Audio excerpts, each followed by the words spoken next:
Praise the Lord. அப்போஸ்தலனாகிய யோவான் எழுதின 3ஆம் நிருபம்.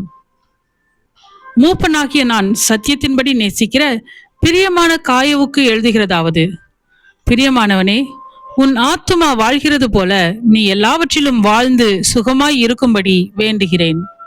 சகோதரர் வந்து நீ சத்தியத்தில் நடந்து கொள்கிறாய் என்று உன்னுடைய உண்மையை குறித்து சாட்சி கொடுத்தபோது மிகவும் சந்தோஷப்பட்டேன். என் பிள்ளைகள் சத்தியத்திலே நடக்கிறார்கள் என்று நான் கேள்விப்படுகிற சந்தோஷத்திலும் அதிகமான சந்தோஷம் எனக்கு இல்லை.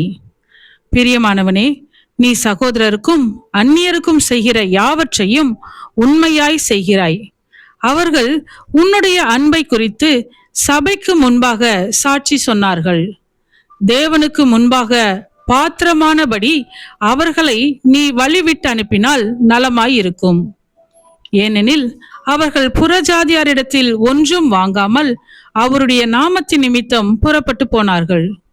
ஆகையால் நாம் சத்தியத்திற்கு உடன் வேலையாட்களாய் இருக்கும்படி அப்படிப்பட்டவர்களை சேர்த்து கொள்ள கடனாளிகளாய் இருக்கிறோம். நான் சபைக்கு எழுதினேன், ஆனாலும் அவர்களில் முதன்மையாய் இருக்கிற விரும்புகிற தியோத்திரேப்பு என்பவன் எங்களை ஏற்றுக்கொள்ளவில்லை.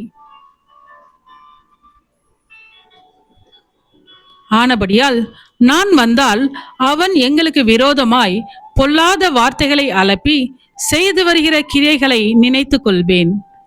அவன் இப்படி செய்து வருவதும் போதாமல் தான் சகோதரரை ஏற்றுக்கொள்ளாமல் இருக்கிறதும் அன்றி ஏற்றுக்கொள்ள மனதாய் இருக்கிறவர்களையும் தடை செய்து சபைக்கு புறம்பே தள்ளுகிறான். பிரியமானவனே, நீ தீமையானதை பின்பற்றாமல் நன்மையானதை பின்பற்று. நன்மை செய்கிறவன் தேவனால் உண்டாயிருக்கிறான், தீமை செய்கிறவன் தேவனை காணவில்லை. தேமேத்ரியு எல்லாராலும் நற்சாட்சி பெற்றதுமல்லாமல் சத்தியத்தாலும் நற்சாட்சி பெற்றவன். நாங்களும் சாட்சி கொடுக்கிறோம். எங்கள் சாட்சி மெய்யென்று அறிவீர்கள்.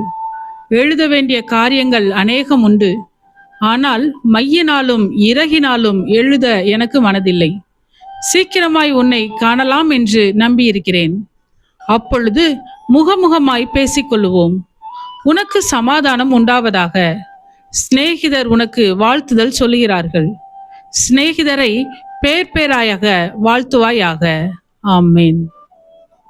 சத்தியத்தையும் அறிவீர்கள், சத்தியம் உங்களை விடுதலையாக்கும்.